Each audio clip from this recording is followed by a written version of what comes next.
I came out to the flats because quiet keeps its promises better than people do. The Great Basin wears distance like a habit, and under a new moon the light is a thin favor you borrow from the stars. I parked at the edge where the gravel gives up, and the clay breath begins, then shouldered the pack and walked until the truck became a memory with taillights. The lake bed held no water, only a crust that answered my boots with a dry whisper, as if each step were writing on paper. I set camp where the cracked polygons looked even and nothing tugged at the eye. Routine helps me think straight, so I worked through it the way I was taught. Ground check for ants and burrows. Wind check by cheek and by a small strip of tape. Bivy rolled open and waited at the corners. Star map on the ground cloth, north found by the arc of familiar points. Barometer lashed to a stake. Anemometer hung from the tripod so the cups could speak for themselves. Field mic on a low stand near a salt bush, pointed toward the nearest dune line. The batteries got the shade of my hat while I tightened straps. I told myself I would sleep a little. I knew I would not. A clean night in the desert has a smell you can count on. Dust cooled to stone, a touch of sage, the faint iron of dry clay. This one carried something wrong, a wetness without source, the way a jacket holds the ghost of a storm long after you hang it. I pressed my tongue to my teeth to taste the air, then took notes by the red lamp. I do not write poetry in a field book. I noted a smell that did not belong and left space to update. I walked a short transect east to west, planting tiny reflectors at changes in texture, so the beam would have something to catch when I came back in the dark. The flats looked level, but there was a gentle fall toward the dunes, a slide so soft it worked on the body instead of the eye. That is how the basin moves you without asking. I marked a line back to camp with 2 stones and a twig set like a pointer. It was a child's trick, beneath me maybe, but the desert punishes pride first. On my return pass, the wind shifted and then said it had not. The tape on the pole lay one way, the hair on my arms told another story. I held the anemometer aloft and counted the breaths between gusts, not by numbers, but by heartbeats, by the steady metronome under the sternum. The cup stuttered and then settled. I wrote that down too. The wind makes its own lies when dunes are listening. The flats broadcast sound differently than any place I know. Even the smallest scrape goes far, and silence is not silence but a bandwidth with nothing in it. I checked the field mic levels and let it run. A few crickets near the greasewood performed their patient work. Far off, a coyote named his hunger. The dunes beyond, scored by a season of travel and a century of drift, said nothing I could hear. I have been in the basin long enough to know that saying nothing is a choice. I laid the star map over my knees and traced the familiar caravans as they crossed their old roads. Without moon, the sky earns more authority. The ground gives it a vote. In a place like this, directions are not just compass talk, but personality. West carries weight, east is a promise, north is a ledger, south keeps secrets. I fixed my camp in that grammar and felt better. Near midnight by feel, the flats began to breathe. Not a wind, not a temperature drop, but a soft push and relax as if the clay itself had lungs. The barometer needle, no digits, only a fine mind of its own, showed a hesitation that made me think of a bird on a wire. I moved closer and watched it until the urge to name the change passed. Naming is a trap out here. You write what you can touch, and you test what you can repeat. The rest you shelve for morning. The first anomaly came as a sound that belonged to slope, not plain. A shiver tone, low as a throat cleared behind a door, ran through the mic and into my headphones. Humming dunes are real things in certain sands, but this was a night with no dune crossed by anything heavy, and the air had settled into patience. I walked toward the dune line anyway, slow and straight, counting paces by breaths again to keep the body honest. The tone tracked me. It did not get louder. It did not fade. It simply existed where I was, as if I were carrying the note, as if I were bowing the ground without touching it. I stopped, and it went on for the length of a thought, and then fell quiet like a hand taken off a drum. I stood still long enough for the coyotes to move on with their business, long enough for the crickets to resume a cadence, long enough for doubt to cool into a question I could write. I marked the place with a reflector and a knot of cord on a saltbush stem. On the way back to camp, my pointer stones pointed not to my bivy, but to a seam in the crust I did not remember. I had set them carefully. The beam said they were honest. The seam said the lake bed had shrugged in some slow way it prefers. Spatial drift happens with bad maps or bright minds. Here it felt more like the ground insisting on a rewrite. I checked the truck in my head, the weight of the spare water, the margin of food, the distance by foot to a graded road. Calculations are easy in daylight and cruel at night. I told myself I would leave at dawn if the flats told me to. I told myself I would stay if the evidence asked for another day. The moral pressure of good data is real. It wants to own your sleep. Back at camp, I crawled into the bivy with boots still laced and let the zipper find its stop just short of the chin. I recorded a short log into the pocket recorder, nothing dramatic. A note about the smell, a note about the false wind, a clip of the hum with time guessed from the sky. I rested the recorder on my chest and listened to my own pulse mix with the mic's soft hiss. Somewhere far off, a nightbird wrote its single syllable across the salt. Somewhere closer, the dunes decided to hum again. Softer this time, a purr under conversation. I could not decide if the tone came through the air or up through the ground cloth. I lifted my head. It moved with me. I set my head down. It kept level. I pressed my palm to the clay and felt nothing but cold. Sleep did not come. Things like to announce themselves in the hour before any hint of light, an hour that has collected more names than truth. In that hour, I noticed the barometer needle edging upward, even as my skin read a sinking chill. Pressure means one thing, cold means another. Together they make a handshake you do not get often. I half unzipped, eased out, and kept my body low to avoid advertising myself to whatever watches from silhouettes. The star map waited on the cloth, but the sky had shifted subtly. The arc I had used to anchor north had sloped a hair toward the dunes. Stars do not move that way. Our bodies do when the ground tilts the heart. I laid the map aside, picked up the anemometer, and listened to the free spin of the cups. They turned with no breath I could feel, a lazy agreement with something not wind. I spoke aloud then, which I do not do in the field. I said that I would record, that I would not pursue, that I would leave the dunes to their work and take only the sound. It felt like a contract I had no authority to offer. The hum slowed, as if bored. A fox crossed at a respectful distance, writing its letter in the dust and not looking back.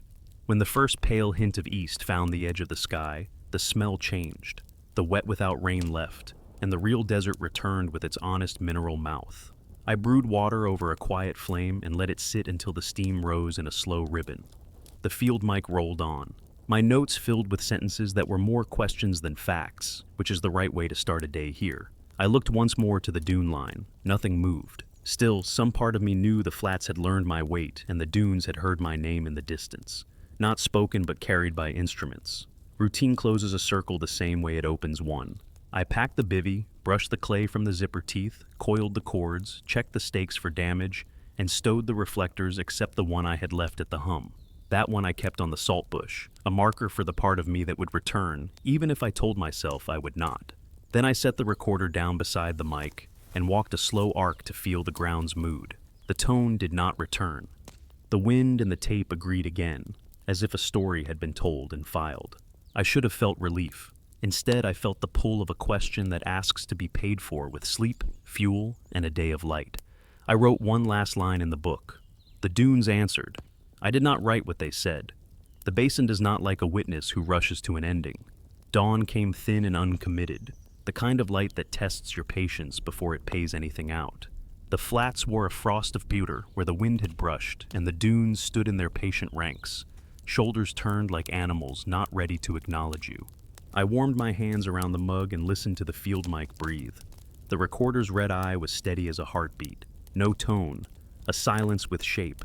Routine kept me from drifting. I walked the perimeter I'd staked in the night, checked each anchor, then rolled the bivy and shook the clay from the zipper teeth with the back of a glove. The barometer sat with an expression that could be called thoughtful. The anemometer's cups rested, but they did that alert rest some instruments have, a poise that says they know the next moment better than you do. I made a column of notes with the kind of calm handwriting that had saved my skin more than curiosity ever had. Smell and sound, important first. The wrong wetness I'd tasted in the dark had thinned to something metallic, like coins heated and left in the sun. The honest desert had returned, but it carried a memory of what it had lent to the night. Sound ran clean from the north and grew woolly at the dune line, as if the air near those slopes were packed with something soft. I clicked the recorder and spoke a field log in the whisper we use when we do not want our words to go farther than our tent. Log, first light, tone absent, residual damp sour faint, barometer steady with a cautious lean, cups quiet, proceeding to reflector mark near the salt bush. I left the rest unsaid because promises spoken aloud in the basin are the first ones the day asks you to break. The flats are never as flat as you want them to be. I walked the faint fall toward the dunes and counted distance by breaths. The reflector I'd tied to the salt bush winked with a tired little flash and then went coy as the angle changed. I circled until it came back to me. My pointer stones, which had betrayed me in the night, now pointed like well-behaved arrows at camp. I did not forgive them. I took a knee beside the salt bush and pressed my palm to the crust. Cold, fine grit. A tremor I first imagined and then could not unfeel, like the memory of the tone under my skin rather than in the ground. The first breadcrumb of the day came from the wind. The tape on the pole laid itself south, but the skin on my cheek told me a small story from the west. I raised the anemometer and felt nothing, while the cups began a lazy spin. They turned at a pace that would have meant a whispering breath had I felt any such thing. I waited, counted by the tiny lifts of my throat, then lowered the device to my chest. The cups kept their quiet whirl, then slowed, then stopped. Not in the way of friction concluding its duty, but as if told to stop by something with a will. I wrote that down. Instruments that behave like animals are often trying to keep you alive. The second breadcrumb waited in the headphones. I rechecked the mic position and swept the dune line with a careful turn of the tripod head. Nothing spoke, then something like a throat cleared far off behind me, where there was only flat land and the truck's receding absence. The hum did not return in full. Instead, I caught a carpet of grain noise that thickened when I looked away from the dunes and thinned when I pointed the mic at them. It should have been the opposite. Dunes are the choir if anything sings. I made note of the inversion and marked the tripod legs with a grease pencil so I could reproduce the angles later. I pushed farther toward the first slip face, keeping to the compact seams where the crust argued with the weight of my boots.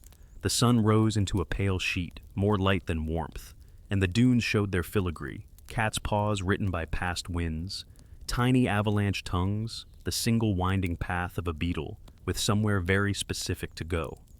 Then, tracks that did not match anything I wanted on my list. Not coyote, not fox, not human, not bird. Each print looked as if a small, careful heel had pressed first, and then smoothed itself forward without leaving toes. The spacing changed in a way that read as a mind-adjusting stride rather than a body forced by slope. I followed only long enough to measure with my own bones how far they reached, then backed away and wrote a line that ended with a question mark. A line like that asks for payment later. I climbed the windward shoulder of the nearest dune with my weight low, and my steps set into the old prints the desert gives you when you ask politely. On the crest, the basin fell away in its honest distances, and the flats showed the faint maze of my night tracks. The reflector at the salt bush kissed a thread of light, and then went quiet again. I stood and let the wind pass my ears, so I could hear the field beneath the field, the body under sound, the structural note this place carries when it wants to be alone. There it was, the hum, shy as a creek swallowed under gravel. Not the grand booming some dunes give when they shed a skin, but a local tone, an admission held behind the teeth. It did not sit with the slope that could make it. It seemed to hover just off my right shoulder no matter how I turned, which is a way of saying it lived in the relationship between me and the ground, not in the ground alone. I swept my boot heel along the crest and sent a ribbon of sand down the face. The sound did not brighten as it should have. Instead, the tone slid lower, like a sigh through a reed. My field book is not a place for metaphors, but I broke my rule, and wrote that the dune felt tuned to a body, not to a mass. Then I underlined it and apologized under my breath to the teachers who had raised me to distrust that kind of sentence. Back at the base, I placed the mic head against the crust and recorded a minute of the dune's quiet. When I lifted it, the head carried a cling of fine dust that smelled faintly not of dust at all, but of wet stone and old wood. The smell that did not belong had come home on the equipment. I opened the kit and checked the foam, the cables, the connectors, clean. The scent had no visible house. I closed the kit and decided that was enough proximity for the morning. On the walk to camp, the air chose a direction and stayed with it for a while, which felt like a kindness.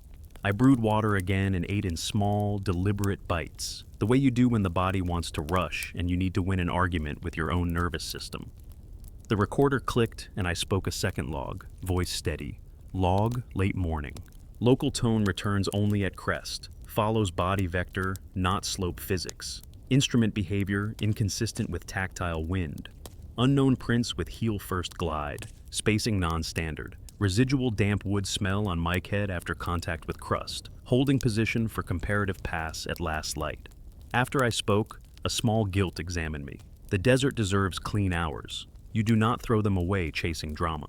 But the hum, the prints, the map that had tilted in the night, these had braided themselves into something that could not be left without at least one more measure. The sun lifted and sharpened. The day matured into heat without hurry. I moved camp a short distance closer to the dune line to keep the instruments in the same acoustic room as the anomaly while leaving myself a decent retreat path to the truck. I tracked the move with a minimalist sketch. Grease pencil lines for old and new, a dotted arc for the wind's current inclination, a tiny cross where the heel-first tracks had retreated into the slope and disappeared as if the dune had swallowed its own signature. The third breadcrumb came with shadow. When the sun stretched things long, my new camp's shade fell, not where the map said it would. The star map on the cloth agreed with the sky, but disagreed with the shadow's reach. A mismatch this small can be blamed on impatience or on the kind of carelessness that builds slowly inside good intentions. I squared the stakes again, realigned the tripod, then watched as the shadow corrected itself without my help, easing into the place the chart had promised from the start. I did not enjoy the feeling that the ground had experimented on my attention. By late day, the wind dropped, as if a switch had been thrown. Not the gradual easing you want, but a clean absence. So, I went back to the crest with the mic and a coil of cord, set the head at my feet, and slid a palm-wide sheet of sand downslope. The hum rose, symmetrical and nearly polite. I repeated the slide in shorter strokes, listening for the nod of the tone. It clung just to my right again, not a point in space so much as a stance the ground insisted upon. When I tried to step out of it, the sound followed by a pace and then stopped, as if I had reached the end of some leash neither of us had agreed to clip on. That was enough for the day. Curiosity that presses past its own yield becomes a liability. I returned to camp and closed the loop of routine for evening. Check guys and knots, protect batteries from cooling too fast, log with care, then sit in the quiet with the star map open like a calm face. Night fell clean. The dunes stayed in silhouette like witnesses who have taken an oath. I lay in the bivy with the recorder at my collarbone and let my eyes do the work my instruments could not, counting not by numbers, but by the stubborn beats that pass under the tongue when sleep refuses to negotiate. Somewhere to the east, a kit fox read its scripture along the flats. Somewhere behind me, the truck's absence pressed a small weight into my ribs. The hum came back the way fatigue comes, gradual, reasonable, and then undeniable. It settled first at the edge of hearing, a burr caught in cloth, then resolved into a note with a body. I resisted the urge to sit up. Instead, I eased a hand to the recorder and clicked a mark so I could bracket this later. The tone did not swell.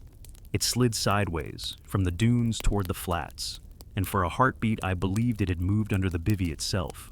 I lifted my head. The sound remained level as if carried in the air. I pressed my palm to the clay. Cold again, nothing more. I said aloud that the work would continue at first light, that I would not approach the crest in the dark, that I would leave the dunes another night if the evidence asked. A contract, small and lopsided. The tone eased down until it was smaller than my pulse, and then it was gone. In its place, I heard something even stranger. The silence grew textured, a woven hush, as if the flats themselves were waiting for the next sentence in a conversation I had not been invited to join. I did not answer. The basin does not reward talk after dark. I let my body pretend to sleep, and my mind lay its tools out in a tidy row. In the morning, I would test the print field again, sweep a low pass along the slipfaces, check for a grounded source that could embarrass me with its simplicity. If the evidence held, I would stay another day. If it fell apart under ordinary light, I would pack and let the desert have its secrets. The dunes, beyond the beam's reach and the edge of reason, made a sound that might have been wind and might have been attention. I told myself it was the first thing. The morning rose with a thin glaze of cool that made the clay ring lightly under my boots. I let the stove whisper until steam climbed steady, then drank while the field mic listened for last night's voice returning to clear its throat. The dunes stood as they had, seemingly innocent, the way a quiet dog looks when you ask who pushed the door open. I wanted to believe in ordinary wind. It is a good faith to keep in this country.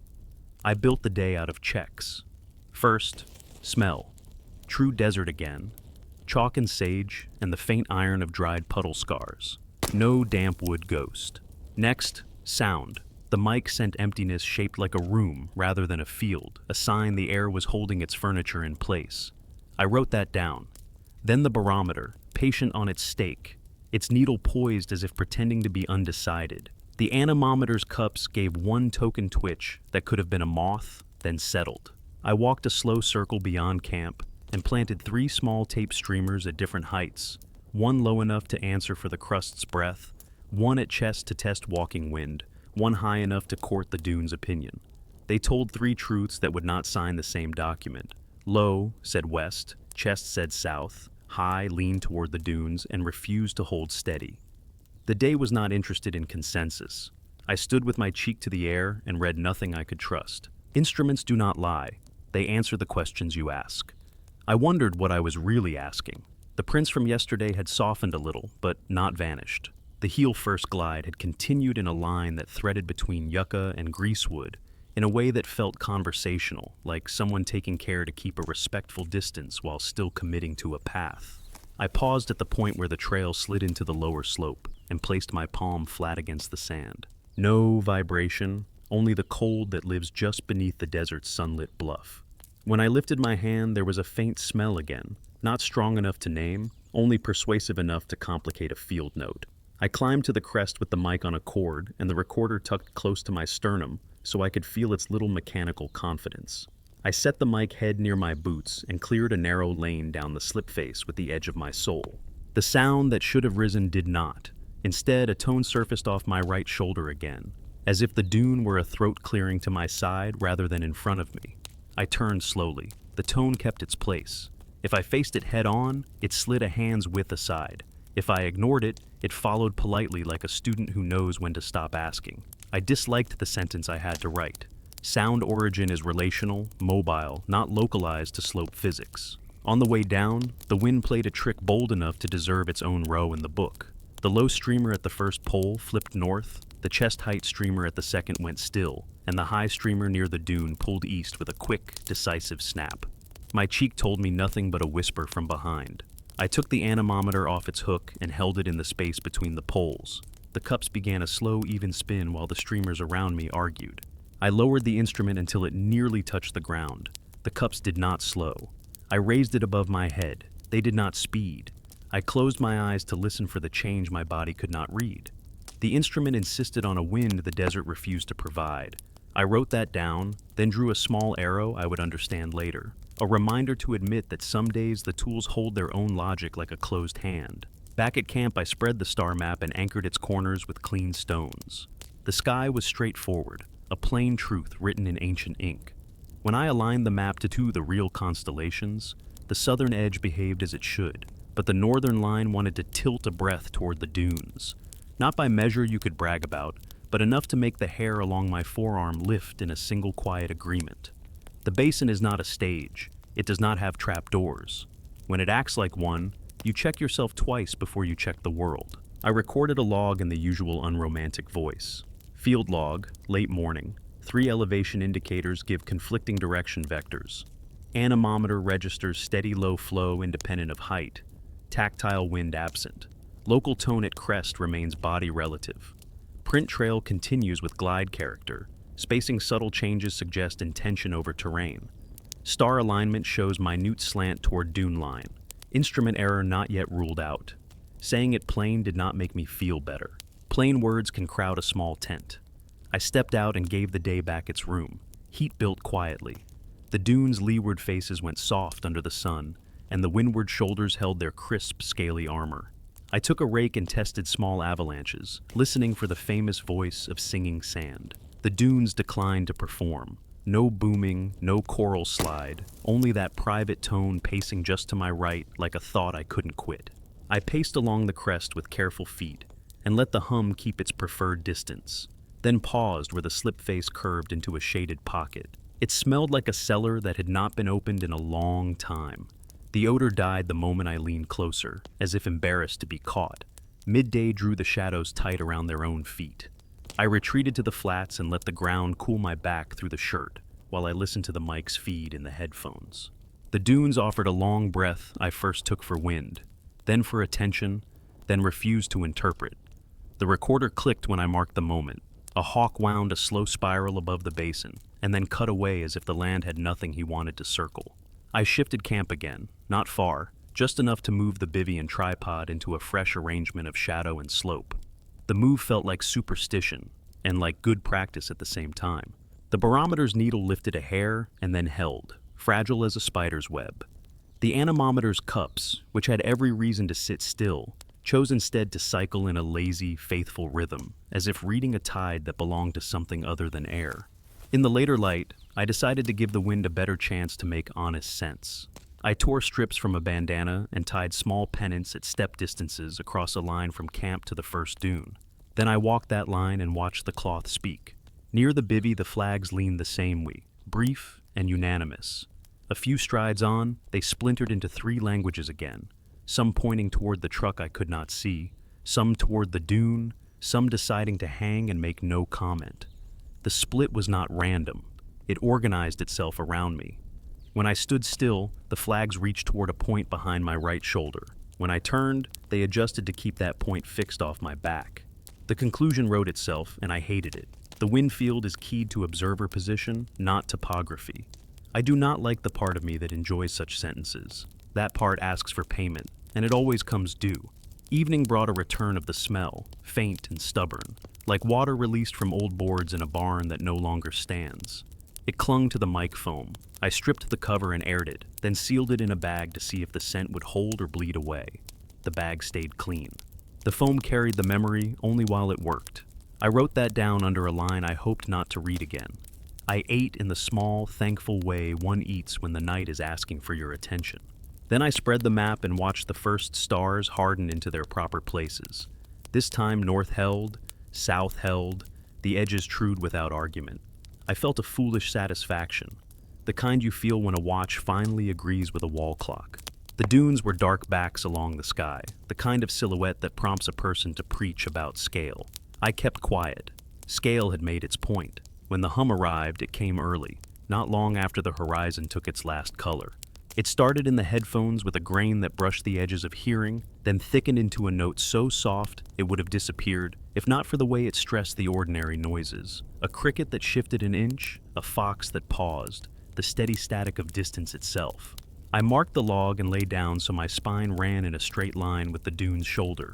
The tone slid into place at my right again, faithful, almost companionable, and I understood that whatever I was measuring had included me in its math. I spoke a small promise into the bivy that I would leave at first light if the wind refused to tell a single truth by noon. The basin does not honor bargains, but sometimes it allows you to believe you made one. The hum drifted lower, then steadied, then accepted my refusal to move. At some point, I slept in short, shallow pieces lined up like fish along a stringer. In the gray hour that is neither night nor morning, a draft touched the left side of my face, while the flags out on the line lifted toward my right. The anemometer's cups spun in a rhythm that did not match either sensation.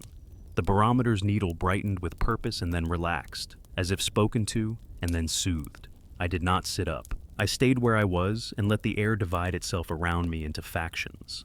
I listened to their argument and chose not to pick a side. When true dawn finally began its slow repair of the world, I felt the decision arrive, not mine, the desert's. It would keep its position and let me move or not. I closed the recorder with a soft click and told the day I had heard. The flags along the line eased into agreement for a heartbeat, all pointing to the dune. Then they sagged again, bipartisan in their confusion. I will give it one more day, I wrote. After that, the basin can have the rest of the story. Dawn came with that careful quiet the basin keeps in its pocket for days when it wants you to listen. The flats held a faint rhyme that the sun would erase soon enough, and the dune line waited with its back to me, polite as a host who has decided not to interfere. I warmed the mug against my palms and let the field mic sip the morning, half expecting the low tone to roll out and declare itself. It did not. The silence had a weave to it, a textile more than a gap. I began with the checklist that settles the mind. Stove cold, bivy dry, barometer calm at its stake, the needle resting like a bird that has chosen a wire. Anemometer cups upright and still until I looked away. then a single measured turn as if testing a boundary. I smelled the air and found the basin's plain truth: dust, sage, and the metallic memory of old water pressed into clay. The damp wood ghost had thinned to a suggestion, but suggestions are what this desert builds into laws when you are not watching. Tracks first. They had troubled my sleep, and tracks are a language I respect. I walked the line of flags I had tied the day before, and let the cloth serve as my weather readers. They told a story with contradictions, then settled when I reached the flats beyond camp. There, the heel-first glides from yesterday had ripened in the frost, sharper without being louder, as distinct as a pencil line on unruled paper. The stride was not careless. It moved with a small negotiation at each step, a watchfulness you feel when a thing is willing to be seen but unwilling to be defined. I knelt and traced the edges with a glove finger. No toes, no claw, no splay. The heel mark had a tiny shelf in it, a pause where pressure had gathered before the body slid forward. I measured not with numbers, but with the long bones of my own hand, the way you do when you want to keep the truth in your muscles. The spacing shifted in a rhythm that matched the land more than the mover, as if the trail were listening to the earth for permission with each placement. The prints followed a path that neither avoided the crust's weak seams nor embraced them. They simply ignored the map and wrote their own. I spoke softly into the recorder, keeping the tone even. Field note, first light. Glide prints persisted through frost. Pressure shelf at rear of each mark. Stride varies in a pattern too tidy for an animal pushed by slope. Scent faint, wood wet, localized to track field only. Saying it out loud made the air feel crowded, so I closed the recorder and stood. The flags behind me stirred and lay back down in a small wave as if glad to be relieved of their shift. I followed the trail toward the nearest dune, placing my feet beside, not in, the marks. The basin does not forgive footprint arrogance. Near the low shoulder, the prints narrowed and rose along the slope, heel first even on the climb, a choice almost tender in its care. At the first slip face, the trail paused, the final impression tucked into the curve like a comma, refusing to end a sentence. No scramble, no kick, no collapse. The marks simply stopped at the foot of a face that should have recorded any ascent. I looked up the slope and listened. No hum, only the faint sift that never quite leaves a dune even in still air. My cheek felt nothing, yet when I lifted the anemometer, the cups began their lazy rotation, as if some private stream had been running just above my head the whole time. I lowered the instrument until it kissed the crust. The cups continued. I raised it to full reach. No change. The wind, if it existed, belonged to the instrument. I stowed it because companionship can become collusion if you let it. To keep myself honest, I set a small experiment. I pressed the mic head against the lip of the slip face and pinned it there with a scoop of sand, then walked a slow arc downslope while listening through the headphones. If the tone were buried in the dune, it might rise when the face changed shape under my weight. What came instead was that familiar companion tone arriving not from the slope but from the relation between my right shoulder and the ground, a posture the desert seemed eager to enforce. I stopped. The tone held a breath and then softened to a felt thing rather than a heard one, sliding into the level of awareness you carry in the joints. When I retrieved the mic, the foam smelled again of cellar air and old lumber. I stripped against the cover and let it sit on a clean rock in the sun. The scent refused to fade until I touched the foam, whereupon it thinned as if it had a sense of privacy about it. I do not like that kind of sentence in a field book, but I wrote it anyway. The page deserves the full truth, even when it nudges the line between observation and story. I stepped back to the last print and took stock of my own trail. My boot marks told a little lie I had not planned. Where I had crossed soft patches in the night, my steps had stretched longer than they should have, as if I had been encouraged by something to cover distance without earning it. In full light, the stride corrected itself to my ordinary pace. I felt, suddenly and foolishly, the fatigue of someone who has been led on a leash he pretended not to feel. The day warmed, and with it came the small costs the basin uses to discipline attention. Water turned to a ration. The stove's fuel fell from confidence to consideration. The batteries asked to be stowed in shade between tests. Nothing dire, nothing that would make a story by itself. Together they became the line I would not cross without writing my reasons. I gave the dune one more honest chance to offer an ordinary explanation. I climbed the windward side and performed a controlled slide on the face, a soft avalanche below my knees. The famous voice some slopes carry did not appear. The private tone did, again to my right, matching my orientation no matter how I shifted. I stopped and said aloud, not to the sand but to myself, that the day's work would end if this were simply another repetition. The wind took that for a cue and woke in a brief, crisp exhale that rattled the flags along my line and made the barometer's needle think about moving. The flags pointed in a single direction for a single breath, all toward the dune, all in agreement, and then fell out with one another as if a debate had resumed after a call to order. The anemometer, tucked and at rest, clicked once in the bag. I did not like that, and I admitted it. Back on the flats, I found something I had not felt underfoot when I left. The crust around camp had a softness to it, a damp yielded by no visible moisture, like felt smuggled under paper. I crouched and pressed my palm to it, cold again. Then, for a blink, a warmth barely there, not heat, but the suggestion of a pulse. I withdrew my hand and waited. The ground went back to its old mineral patience. I logged the anomaly and wrote a stern line to myself about the need for sleep. Routine can be a kind of mercy. I cleaned the mic, shook the bivy, stowed the map, and reset the stakes. I ate in the shade and let my breathing find the metronome that keeps the mind from seeing patterns it wants too badly. In the early afternoon, I walked the perimeter of my small world and found the pointer stones where I had left them. They now aimed at a spot in the flats, several paces to the south of camp. I had set them to the bivy. The beam said they were telling me a different truth, or a later one. Spatial drift is a trick the basin plays by adjusting the confidence of observers. I refused the invitation and moved the stones back.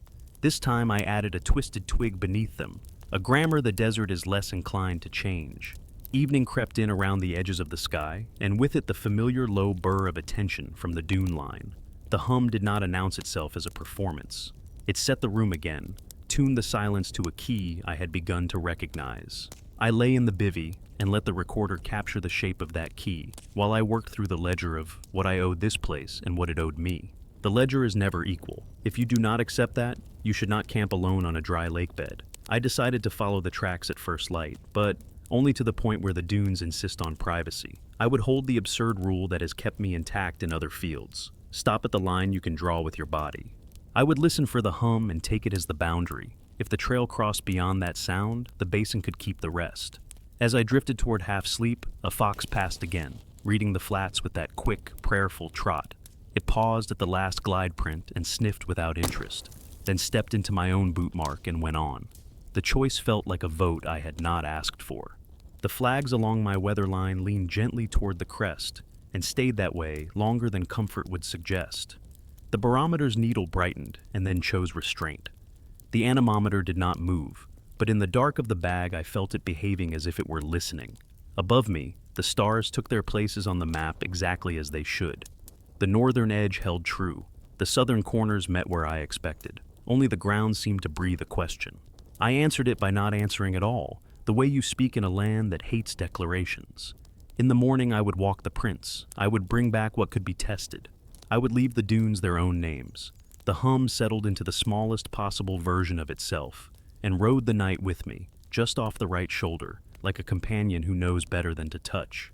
Before the sun lifted enough to choose its color, I rolled the bivy and cinched it short, telling myself I would make this an ordinary exit. The flats had cooled the night's questions, and I wanted the day to honor that. I laid the pack open like a ledger and placed each piece where it belonged. Stove stripped and stowed, star map folded along its habitual crease, barometer freed from its stake and wrapped in cloth, anemometer dismantled so the cups would not invite any private winds, field mic sealed in a bag after a last, cautious sniff. The foam still carried that hint of cellar and old boards, faint as a memory you are not sure you want. I held it away from my face and let it breathe. I kept one stake in the ground with a flag tied low, a tiny sentinel to tell me if the air decided to lie again. The flag barely stirred. Good. The dunes wore their quiet backs. The flats shone with the brittle patience of clay. I drank without hurry and listened as the recorder ate the room's silence, which was not silence at all but a woven hush, like fabric stretched without strain. Tracks should have been simple. Overnight, a light frost kissed the field and sharpened edges just enough for clean reading. My own boot marks were honest. The glide prints were also honest in a way that troubled me. They had not multiplied. They had clarified. Each heel-first oval showed the small shelf of pressure I had mapped before, but now the shelf had the crispness of decision. The trail worked a modest curve around camp, making a polite berth as if recognizing my footprint law and giving it space. The last mark near the first slip face rested like a comma again, as if the sentence were still waiting. I spoke an unemotional log with my mouth close to the microphone. Field log, pre-departure, equipment packed, one flag left for wind check. Glide trail persists with refined edges. No fresh ascents on slip faces. Residual damp wood scent remains localized to mic foam only. I closed the recorder and felt the small moral pressure that comes when a place is not finished with you and you are pretending not to hear. I have ignored that pressure in other landscapes and paid for it with days I still cannot account for. Here, on a dry lake bed with a long walk to a graded road, the price would be measured in sleep and water. A fair trade sometimes, not always. I tested the anemometer before burying it in the pack, if only to remove the excuse to use it. The cups turned once of their own mind and then rested. My cheek read the air as still. The flag agreed, barely. I stowed the instrument and felt better. I prefer not to be in conversation with a tool. Packing changes your hearing. Each zipper, each strap, each fold finds a volume it does not have when you are not leaving. The dunes, for their part, offered only the faintest brush, the noise of microslides that never stop. The hum did not come. I took that as permission and broke camp completely, leaving only the flag and a stub of cord on the salt bush where I had hung the first reflector. The salt bush kept its counsel. On the way to the truck's direction, I followed my pointer stones to confirm that I had finally bent the basin back into an ordinary geography. They aimed me true for a handful of steps. Then my beam swung wide and kissed a patch of clay I did not recognize. And the stones back there behind me no longer pointed at absence or camp, but at a seam in the crust a little to the south, a line I had not seen when I laid them down. I walked back and stood over the seam. It ran like a fine stitch through the polygon plates, a tidy repair and ground that had not asked for fixing. I pressed my palm to it, cold. Then the same fleeting warmth, as if the seam carried a heartbeat it was ashamed of. I pulled my hand away and laughed once without pleasure. I reset the stones to the true heading again and planted a twisted twig beneath them, a grammar change the land would have to work harder to edit. With the pack on, I felt the basin's broad hand on my back, the one that says, "See you next season," in a tone you are free to interpret. I could have walked. The graded road lay somewhere beyond the flats and Sage Islands, a reasonable day's work, but I owed the tracks a final reading. So I told myself I would give them a short survey, then leave with whatever dignity the desert would spare. The glide trail lured me with courtesy, not spectacle. It led beside a greasewood that held a pocket of cooler scent, then crossed a run of hard crust that took impressions poorly. Where other tracks would have broken into slur or slip, these did not argue. They thinned and then reappeared with the same patience as before, ignoring seams and the soft patches as if moving on a map a layer above the one my boots belonged to. At the base of the first slip face, the final comma waited, uncorrected by wind or collapse. I looked up the slope and felt the old temptation to follow where my instrument said the trail must not go. I did not move. Instead, I set a clean test. I took the field mic out of the bag and clipped it to a cord around my neck, let it hang just to the right of my sternum, then stood still. If the tone were only a trick of slope and instrument angle, it would ignore me. If it were relational, it would find me. I closed my eyes. The hum arrived with the same gentle insistence as before, seated itself at the right shoulder as if it had been invited, and declined to strengthen when I faced the dune. It lost body only when I turned away and took a step toward the truck's direction. Not louder, not softer, just less willing to be a companion on that heading. I pulled the headphones down and let my ears have the air. The smell of old wood thickened a fraction, not everywhere, only along the line the prince had written. I stood with one boot inside a mark and one boot out, then stepped back like someone testing water with a toe. The scent thinned immediately. The mic foam no longer held it. The field did. I wrote a single line in the book that I did not enjoy writing. Trail emanates odor rather than collects it. I could have kept building tests until the sun leaned west, and my water told me to shut my mouth. That was the trap, and I saw it as clearly as any cat track. The dunes do not need malice to keep a mind. They need only patience and a person who believes in clean data. I closed the book and said aloud that I was done. The word sounded smaller than I wanted it to. It was good enough. On the way back to my pack, the flag I had left by the stake lifted once with conviction and pointed toward the dune line, not as a gust would, but as a finger does when it wants to make a point that cannot wait. Then it sagged again into courtesy. The barometer in the pack pressed faintly against my ribs, as if a small change in pressure had chosen my chest as its stage rather than the air itself. I kept walking. I did not grant the moment any more of my day. At the pack, I tightened the last straps and looked over the flats one more time. The truck was not in sight, but its absence had its own shape. The star map lay within reach, and I had the foolish urge to open it and check north against the sky one last time. I resisted. I knew that if the northern line tried to tilt again by even a breath, I would set the pack down and start the whole arithmetic over. The basin loves a student who never leaves the classroom. I set my shoulders to the heading and took my first deliberate steps. The hum walked with me a little way, a half-hearted escort, then fell back until it was a rumor behind the ear. The glide prints remained at my periphery like road signs for a route I had chosen not to drive. The smell thinned to the honest mineral mouth of sun on clay. The wind, if it existed, did not consult me. I followed the pointer stones as promised until the ground asked a new question. Ahead, where I expected an uncomplicated cross of polygons and dust, the seam I had felt under my palm showed itself again. Not one line now, but a braid, a gentle crossing of threads that ran ahead at a slant toward the dune line, as if the lakebed were remembering how to hold water and had begun to practice. The sight turned the pack heavy in a way no strap adjustment could solve. I set the weight down on a clean slab and crouched until my eyes were level with the surface. The braid was not wet, not yet, but its language was not for a person leaving. I told myself that a road is a road whether or not the ground chooses to write a different grammar under it. I stood, lifted the pack, and faced the way out. The dunes behind me made a sound that might have been wind, might have been attention, might have been nothing at all. I chose the first meaning and took another step.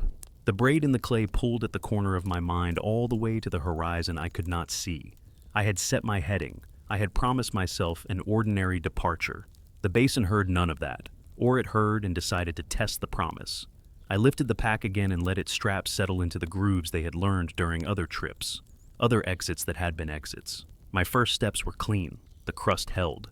The air kept its face neutral. The hum, which had fallen back behind me when I shouldered toward the road, wandered forward like a stray and took up its usual place off my right shoulder. Not louder, not pleading. There the way a companion is there when you have talked too long and the talk has gone quiet. I did not stop. The flag I had left at the stake was now a thread in the distance, a pale insect pinned to nothing. I told myself that when it vanished, I would stop counting backward. A run of greasewood broke the flats into rooms. Between two of the shrubs lay a puddle's old memory, a depression that remembered water as a story told to children. The braid of seam slid toward it, then away, as if rehearsing a path it used to know by heart. I avoided the depression and kept my boots on the firm plates. The ground answered with that faint felted give, the softness smuggled under paper.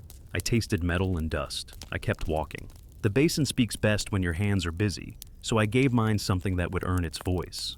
I loosened the star map and checked north against a small company of bright anchors. The sky agreed with itself in a way that would satisfy any teacher I have ever had. I aligned the map, then looked down to the ground, and found that my pack's shadow had leaned a hair toward the dune line, even as my body had not moved. I waited to see if the shadow would confess and climb back into place. It did, slow and guilty. I folded the map and tied it down, then walked on with my head steady and my eyes honest. The wind arrived in that pragmatic way it has in this country. Not a flourish, only a function. A touch on the left cheek, a small lift of the shirt. The anemometer lay buried in the pack, but I could hear its cups turn in memory. Ahead, a tatter of rabbit brush shook with a private verdict. I slowed until the hum chose to remain a few paces behind, as if respecting a boundary I had not spoken. The rabbit brush settled. The breeze I had felt fell away. My cheek cooled in the way skin does when it realizes it has been mistaken. I made a note I did not intend to read again. Tactile wind absent at a vent of visible movement. Sound companion lagging by chosen distance. At a place where the flats pretended at gentleness, the glide prints reappeared. They came in from the right, from a direction that would have meant the dune line if the world were simple, then crossed my outbound path at a good angle and continued toward the braid. The marks held that same tender heel-first choice, as if refusing to crush the crust's edges out of respect.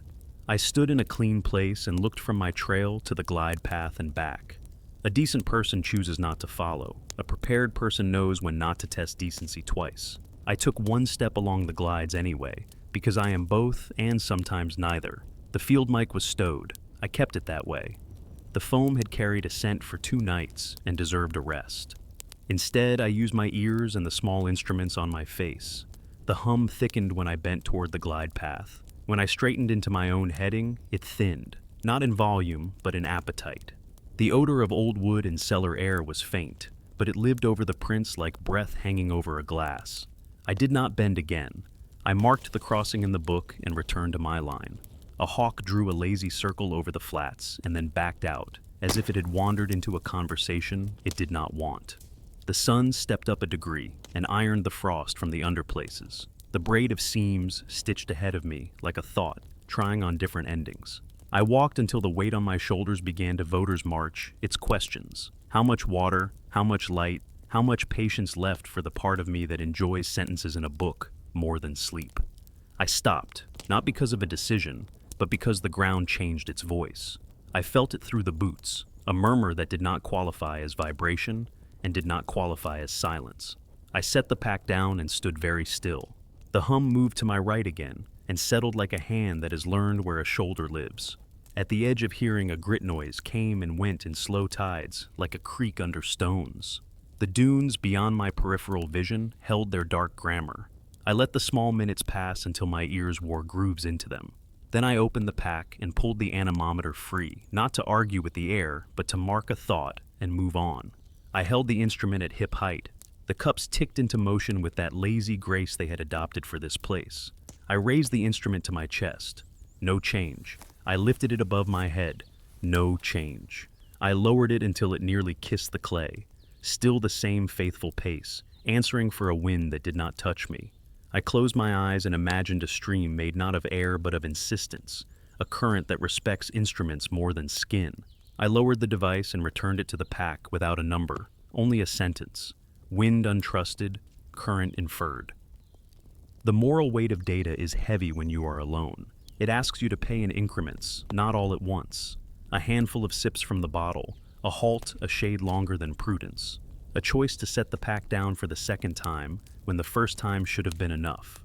I let the strap slide to my forearm and looked back. The line of dunes had inched closer in the way distance does when it decides you are interesting. Of course they had not moved. I knew that as a fact in my bones and as a doubt in my skin. The crest lines looked taller for the angle. The wind had combed them into ribs. For a moment, just long enough to be a thought, I felt watched, not by eyes, by an agreement among shapes. I opened my hands and let the feeling settle. Then I picked up the pack and pushed forward into my plan.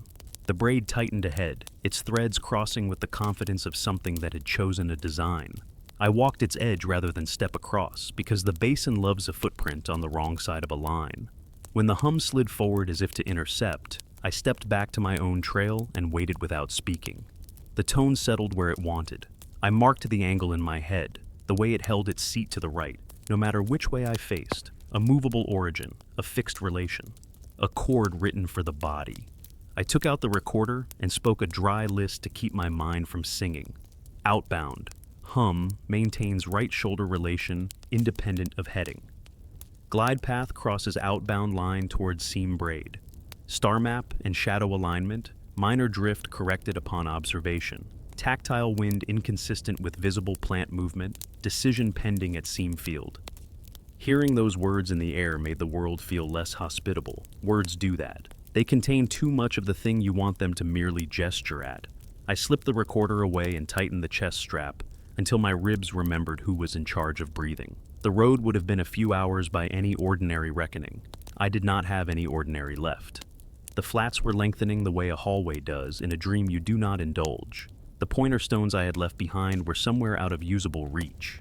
I chose a sage dome far ahead as a steady destination and walked to it with the stubborn mercy pace we use when we're done arguing with the day.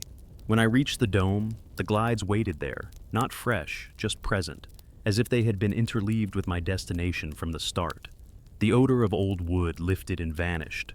lifted and vanished, the way a word you cannot recall flirts with the mind from the door and then steps back into the yard. A line of dust, thin as breath, rose from the dune shoulder and failed to become a gust. The barometer in the pack tapped my side once, the way a friend clears a throat to suggest you reconsider. I stopped and looked again toward the road that would arrive if I kept choosing it. The dunes stood in their old pledge of patience. The hum waited like a question you can answer only by not answering. I took out the star map one last time and laid it over my knees. The familiar caravans of points slid into alignment without complaint. North held. South kept its promise. Still, my shadow made a small, impolite move toward the dunes and then pretended it had not. I smiled without warmth and put the map away. The basin had made its case. I had made mine. We were even. I told the day I would give it one more night on the flats, not for drama, not for the story I do not want, but for the small ledger of tests I could run without feeding the part of me that loves puzzles more than safety. I would set the bivy again, close to the seam field, but not on it. I would anchor the mic at 3 points and keep the cups of the anemometer dismounted. I would listen without walking. If the hum wanted a conversation, it would have to speak within the room I made and not drag me into the hall. The decision lightened the pack in a way nothing else had. I turned back toward a patch of clean clay not far from the braid and set the weight down like an apology. The dunes watched in their manner, which is to say they did not change shape. The hum took its chair at my right, as if the meeting had been on the calendar all along. I unrolled the bivy and pinned the corners, tied a modest guy to the salt bush, set the barometer where it could think, without flashing its thoughts at me, and laid the mic head flat against the ground cloth with the foam newly aired and brave. When I zipped the bivy just short of the chin, a calm came that did not belong to me. It belonged to the procedure, to the rhythm of a field day closing its own doors. The sky would clear, the stars would take attendance, the recorder would prosecute its quiet case, and the dunes, in their courtly way, would approach as far as the room allowed. I would not cross the seam. I would not turn the cups. I would let the night teach without insisting on students. The hum began before the first star declared itself. It slipped into place at the right shoulder as always, then, just once, brushed the left as if to show that it could. I did not move. The braid in the clay held still, a text I would not read in the dark. The basin took a breath it did not need, and waited for me to pay whatever it was asking. Night gathered itself without hurry, as if to see whether I would honor my decision. I kept my back to the braid, my bivy anchored to clean clay, the mic head resting on the ground cloth like an ear pressed to a door. The anemometer's cups lay in the bag where they could trouble no one. The barometer watched from its stake with the patience of a thing that has outlived its names. The star map waited within reach, folded to the familiar quadrant, a comfort and a warning both. I let the recorder run and said nothing. The hum arrived the way a thought does when you stop rehearsing arguments, present before you notice, shaped like the space it fills. It took its chair at my right shoulder. The dunes kept their silhouettes, a line of unraised hands along the dark.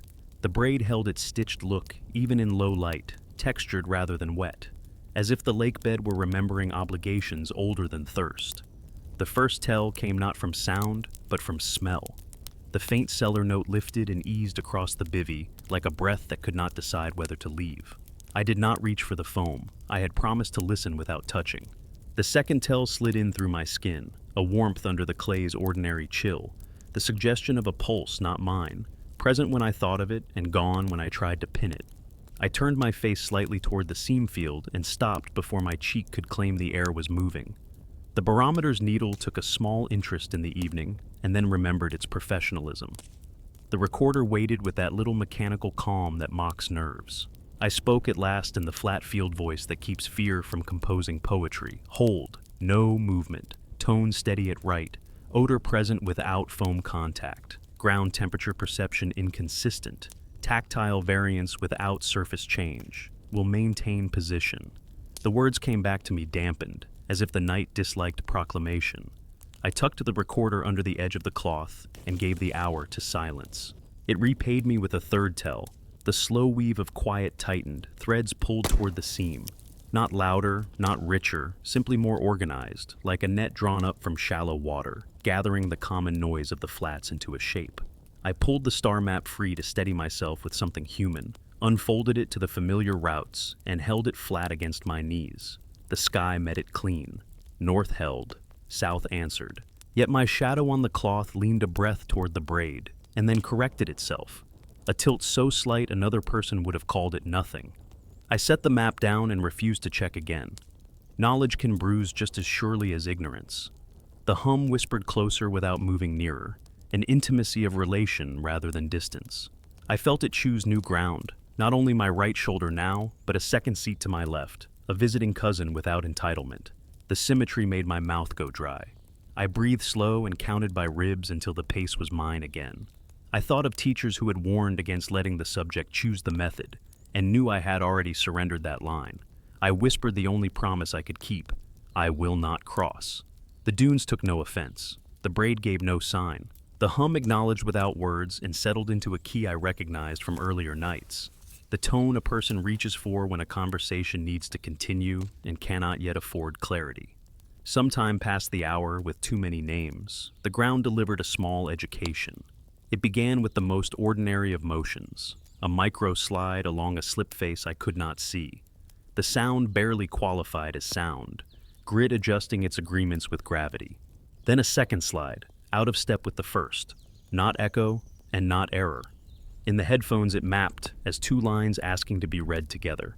The first line came from the dunes. The second arrived from my right, even when I faced the open flats. I had the sudden, childish knowledge that if I turned my head fast enough, I would catch the second line standing somewhere it should not be, embarrassed and angry. I kept still. The odor thickened to shade, dry lumber, wet stone, the ghost of a cellar that held air older than the house. I tried to decide whether the scent came from the seam field or from me. The thought made me laugh once, softly, and the laugh sounded like someone else's. The barometer's needle lifted a hair and then held, the diffident courtesy it had shown all trip. The recorder clicked to mark the change with a certainty I did not feel. Without deciding to, I slid an arm from the bivy and placed my palm flat to the clay. Cold met me, then the thin warmth again, then a pulse that might have been my own traveling through the ground, and might have been another rhythm entirely. I raised my hand, and the warmth went shy. I pressed again, and it returned like a polite guest, summoned by a host who pretends surprise at the door. It occurred to me that the hum had learned my posture as well as my position. When I lay straight, it sat at both shoulders. When I shifted an elbow, the tone corrected. When I turned my head a fraction, it slid as if to keep the room symmetrical. A movable origin, still. A fixed relation, still. The desert speaking in a grammar my instruments could record and not parse. I remembered the glide prints, their tender heel-first entries, the way they refused to argue with weak crust or soft patches. Those prints had not been showing me a path. They had been showing me a way of paying attention.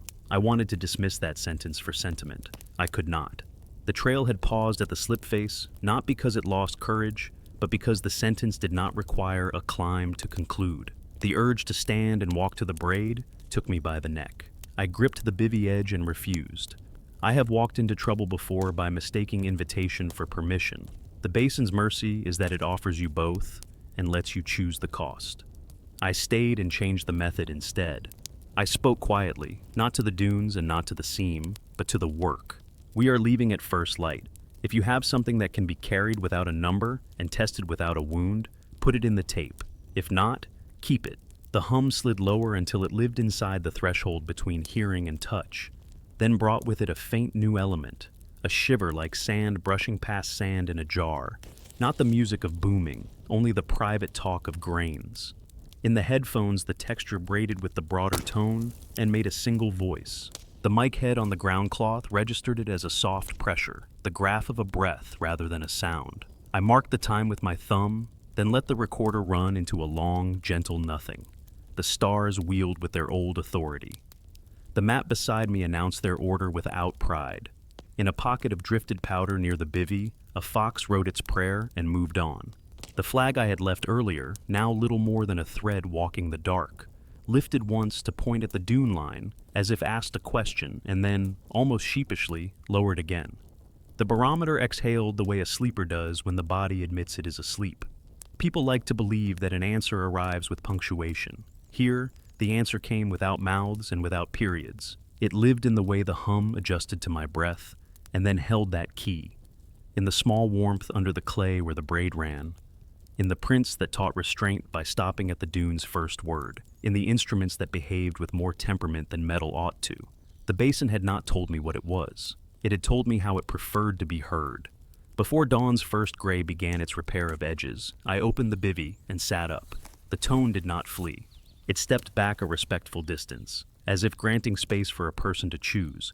I packed with the ceremony of someone closing a book he will borrow again.